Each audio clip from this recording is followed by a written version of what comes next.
এই দাঁড়া, এই কি আছে তোর কাছে, তাড়াতাড়ি বের কর। ভাই আমার কাছে কিছু নেই ভাই, আমার ছেড়ে দেন। এই কিছু নেই মানে কি বলতে চাচ্ছিস তুই? ভাই এই চেহারা দেখে মনে হচ্ছে এর কাছে আইফোন আছে। ভাই এর কাছে তো দেখছে বাটন ফোন। এই কিছু নেই মানে ভালো করে চেক করে দেখ ওর কাছে। ভাই এই যে এটা পাইছি। ওরে তোর কাছে নাকি কিছু নেই, তো এইটা আবার কি রে? দাঁড়া জিনিসটা খুলে দেখি। কিরে বাড়া, কি পেঁচানো পেঁচাইছিস, শেষ হচ্ছে না কেন? কি আছে এর ভিতরে? স্বর্ণ অলংকার টলংকার কিছু রাখিস নাকি?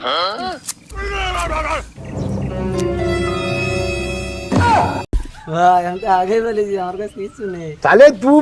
ধর, আর আমি তোর এই 100 টাকা দিচ্ছি, এই 100 টাকা তুই মানি ব্যাগের মধ্যে রাখ। টাকাটা রাখ আর এখান থেকে তুই যা, চল যা। বাল তো দেখি আমার চাইতে বেশি ফকির।